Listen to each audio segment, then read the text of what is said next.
monsieur le ministre dégg nañu FDR démb ñu sàkku ci premier ministre Ousmane Sonko mu tekki ndombal tànkam gannaaw bi ñu ko condamné définitivement. kan waa FDR Front pour la défense de la République dañu sàkku mu tekki ndombal tànkam puisque condamné nañ ko définitivement àndul ak ñu ne ndomba tànk bi mu yor ban posture nga am ci boobu. mais ça c'est une réaction politique. Le premier ministre il y a que le président de la République moo ko mën a toog fi ne nii demeet ko par un décret ou moom mu démissionné mais le premier ministre il est dans un jeu qui est très difficile. Il veut revendiquer ses droits en tant que citoyen.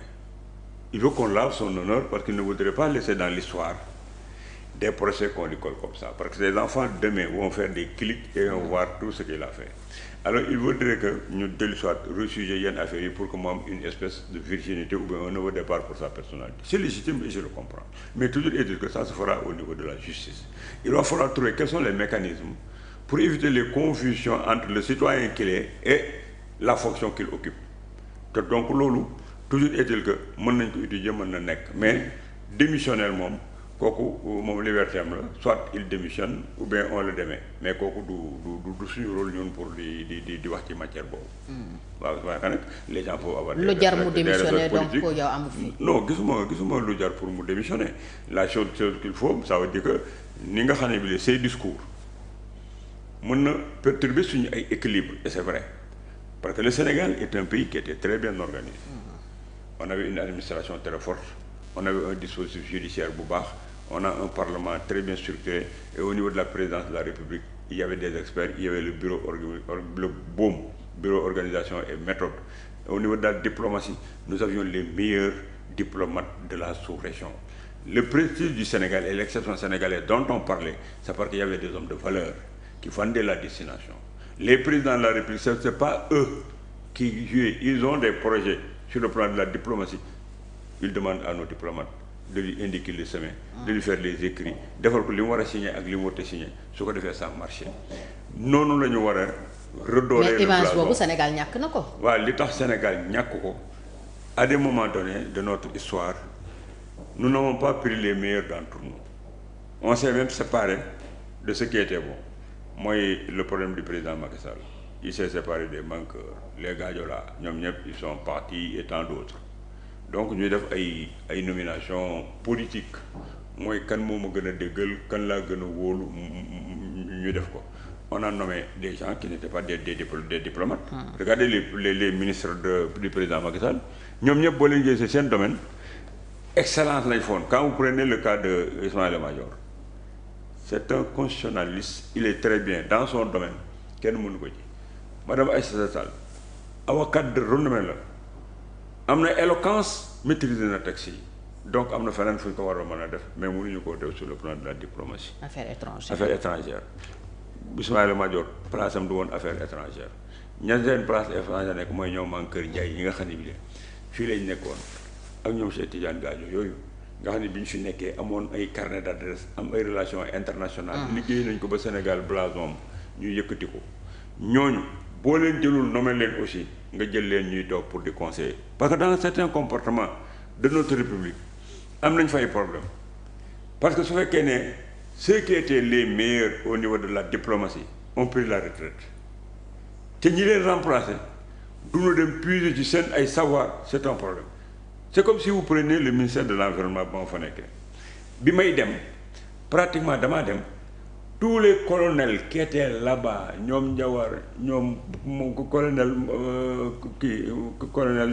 colonel Guèye de Saint-Louis colonel waaye gis nga léegi colonel colonel Matar Guèye de Saint-Louis dina ma mere rek ndeysaan parce que trop dina ñëw waaw dina ñëw dégg nga donc ñooñu ñëpp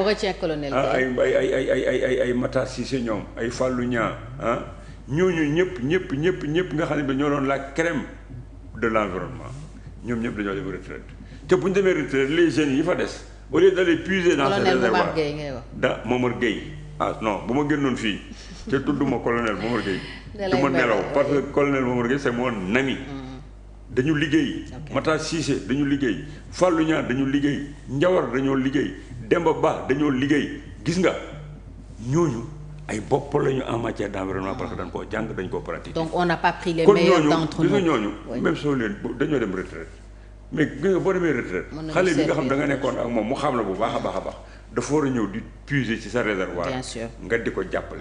te noonu ma la ko waxee moo am ci ministère des finances. moo am dans les comportements yëpp les jeunes qu'on nomme nan dem seeti ñi am expérience ñuy puiser ci ñoom liñ ko deful moo tax leur secteur piétine. Quel est le département ministériel bi nga ma mën a waxal fi ne nii rayonné na ba fël lu ñu gis ko. L'environnement a perdu de sa crème.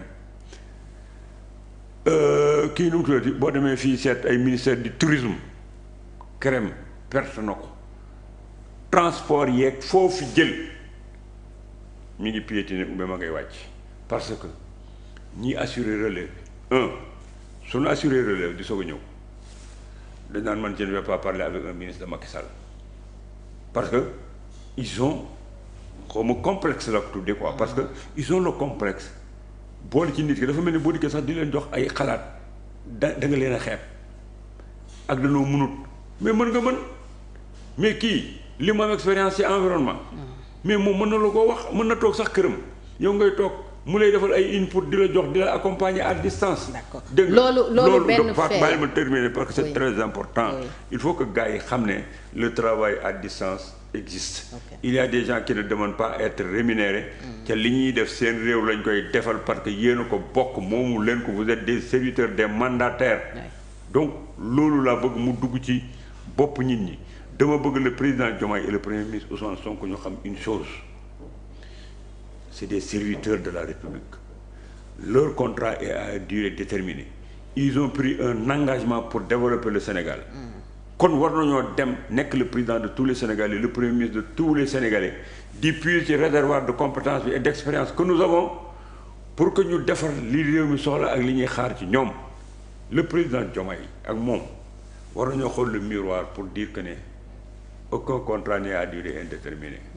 fii ñu toog dinañ fi jóge mais bu ñu fi jógee quel bilan nous avons fait quoi. qui a fait quoi lan lañ fiy bàyyi. Diomaye war na toog benn affaire bu gravé dans sa mémoire te fu mu toll di ko xool c'est le jour où il est venu au palais Macky Sall jox ko caabi palais bi tàggu ko ñu déroulé tapis rouge bi mu taxaw di ko gunge ko ba ak mu taxaw di ko xool ci bitti palais bi toujours du temps d'Abdoulaye Wade ak tous les présidents qui quittent il y a des foules qui vous attendent. pour vous accompagner Macky Sall di toog di dox ci palais bi ba génn taxaw ci bitti génn ci bitti palais bi lu mu xam ne bi yaakaarul woon ne dana mas a arriver aussi rapidement mu taxaw dans sa condition de simple citoyen il a regardé le palais et le tapis rouge bi mu jaar Diomaye nekk fële au fond mu yëkkati ko loxo ne ko nii ne ko je suis un simple citoyen j'ai terminé ma mission je rentre chez moi pour bu ma demee xaw ma gis la solitude d'une personne qui n'occupe plus la fonction Diomaye war naa xam ne bis dina ñëw ñu gunge ko mu jaar ci tapis boobu dem xaw ma njaga ñaaw lu jëm xaw ma fu muy dem boo xam ne bu demee il sera seul avec sa famille et son juge de minuit va lui rappeler tout ce qu'il a fait de bien ou de mal. alors tant que gars yi amuñu loolu tant que gars yi amuñu loolu seen bopp bi. mu leen di guider tous les jours dañuy defe ne dañ fa nekk à durée indéterminée dañuy defe ne ils sont le père des Sénégalais dañuy defe ne c'est leur patrimoine privé et ça moo leen di yóbbu ci ay erreurs yu bëree bëri yoo xam ne après dañ ko regretter. justement pour yow yan erreur yu Macky Sall def le président Diomaye war a moytu tey. Macky Sall bi ñu soog a ñëw Macky Sall avait une fibre sociale qui a découlé des conditions très difficiles qu'il a vécues. Mais il les a affrontées avec dignité. Lui-même, il l'a écrit, il l'a dit. Je suis de classe modeste.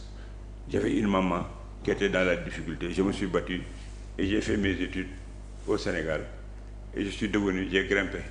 loo xam ne lii ñu bari dirigé nañ Sénégal mosuñu koo am. ba ñu jox ma le pays. La gouvernance sobre et vertueuse. Les bourses. Bourses familiales. Macky Sall daf ko gëmoon. Les infrastructures il a hérité du président Blade parce que sont ces chantiers qu'il